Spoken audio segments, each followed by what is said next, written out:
Hi everyone. Sorry it took me so long to get you your video. Moving is hard work. So I'm going to start from the very beginning, just for a refresher. We're going to do our slip knot, which is crossing this over, circle on top, little X. And then we're going to take the end that's on top and put it through the hole and pull.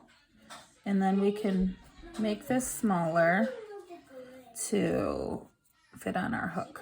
Okay, then we're gonna chain. I think we're gonna do 30 just because we're doing single crochets only, and that's gonna be a little bit smaller than our pattern was. So we're gonna get a hold of our yarn and our tail in this hand. Then we're gonna yarn over and pull through the circle. We're gonna do this 30 times. So 3. Make sure to move your hand up for the tension.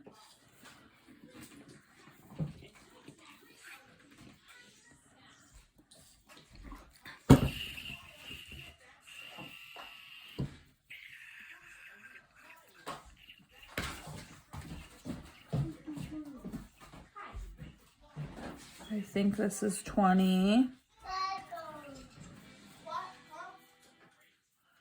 25, 26, 27, 28, 29, 30. Okay, and then in order to make our first stitch, we're going to skip this first loop that's attached right kind of by our hook, and we're going to go into the second one. This is going to count as our first stitch.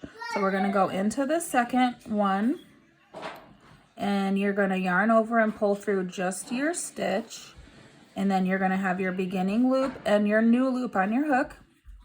You're going to yarn over again and go through both. That's a single crochet. We're going to do that for our whole washcloth. We're going to stop what we're doing. You can see you've got 2 little sections of a V here for your first stitch. We're going to mark that so we do not lose that stitch when we come back. We can, you can see it. When we come back, we'll make sure we go into that stitch. Okay, so we're just going to single crochet all the way down. You can see I already went into this one, so I'm going to go into this one now. Yarn over and pull through just my stitch, and then yarn over and pull through both. Here's my next one. So I'm just going to do a few of these, and then I am going to come back when I get to the end of this. And you can see that I'm kind of holding these fingers. Once I get to, I am kind of holding these both in my hand just to like keep it from flipping and flopping around, and twisting and turning.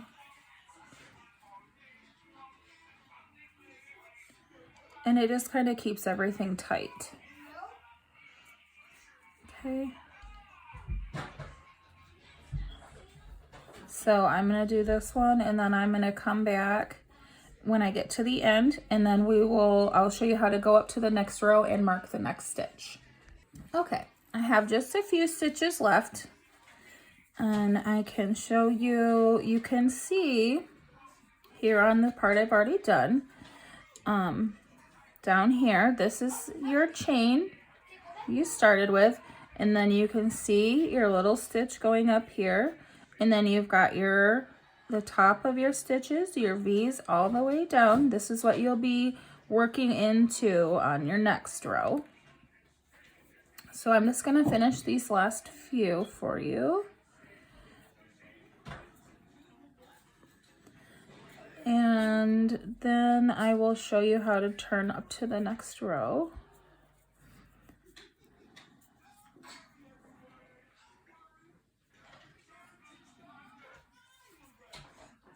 And remember that you want to go all the way to your knot. So I've got one more loop here that leads into my slip knot, and I want to make sure I catch that one too, otherwise I'm going to have a funny little tail.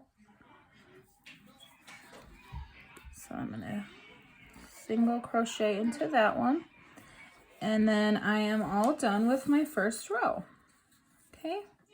And then I'm just gonna turn so that I can work into the stitches. And now you're looking at the back of your stitches, and you want to kind of turn it up towards you. Then you can see the V's that you're going to be working into for your next row, okay?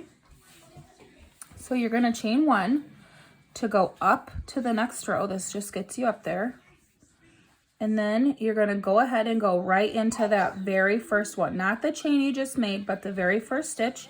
You're going to go under both sides of your V. That's your whole stitch. You want to make sure, unless your pattern specifically says front loop or back loop, you will always be going under both of these, always in crochet.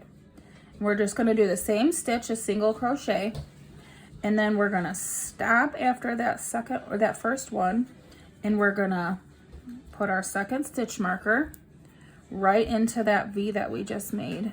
See, there's the first one there, and there's the second one. Sorry, I'm off to the side. Here's the first one, here's the second one. Make sure you get under both of those so you don't lose them when you're coming back, and you don't forget to go into your last stitch. Also, every once in a while you'll find somebody that if they don't mark this, they're gonna see this as a stitch, and then their washcloth will actually get larger as they go. So we just want to make sure that we're getting into the right one, so we're not getting smaller or larger either way. And then you're just going to go right down like you did before, except you're going under both sides of your V each time. You can see right there, okay? And we're going to single crochet all the way down.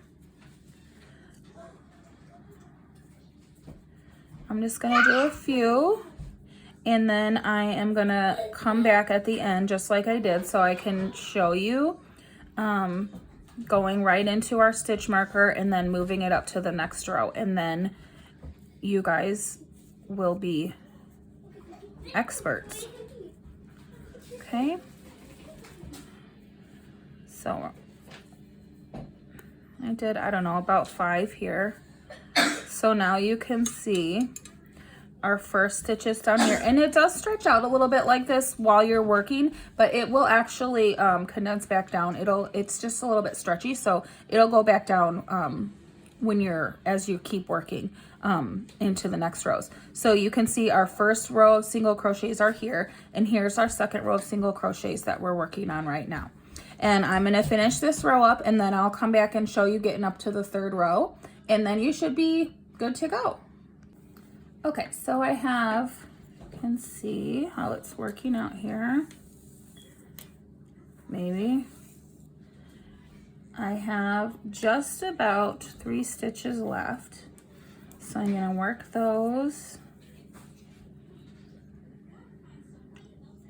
And you can see, like, you can twist and turn your hands and see how I'm kind of holding under the stitch there. Whatever it takes for you to get a good grip on everything so that it's not flopping around. Sorry, I keep coming out here. Okay, and then you can see the last stitch here actually pretty well, but sometimes, and with some yarns, this might pull tighter so that you wouldn't have actually been able to see this stitch, and you might miss it. And like I said, sometimes people think this is a stitch and that they should go into that, and it's not. So that would make it bigger. So if you miss this, your washcloth will get smaller all the way up.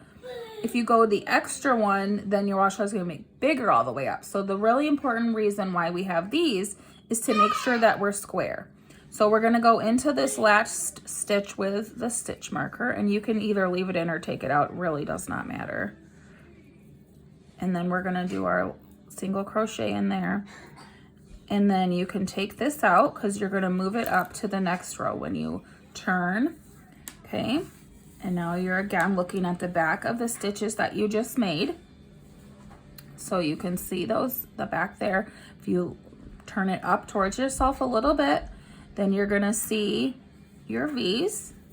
We're gonna chain 1. Again, we're gonna do this at the beginning of every row.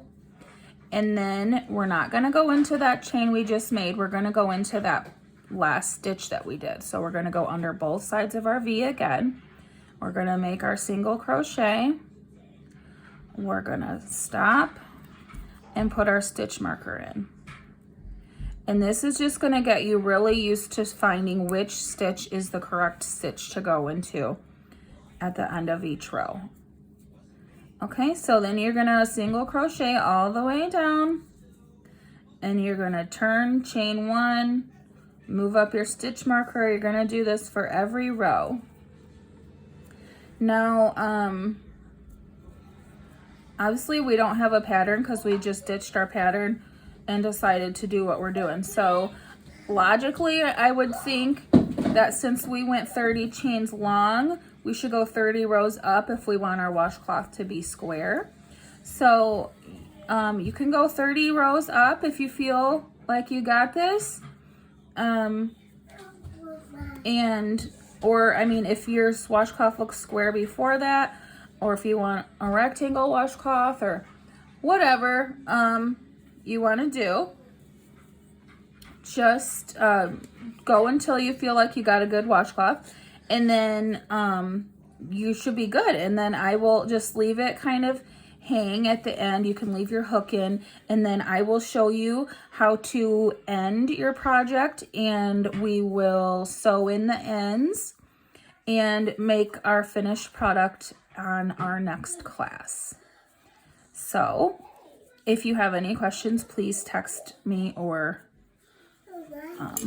whatever you need to do. And this is going to curl a little bit as we go.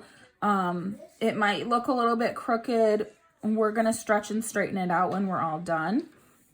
So don't worry about that. A lot of times it does curl like this until your project gets a little bit bigger. So this is what it's going to look like after your third row. And you can see that this end is very square and straight because we're using our stitch markers. Okay, and I'll see you guys next time.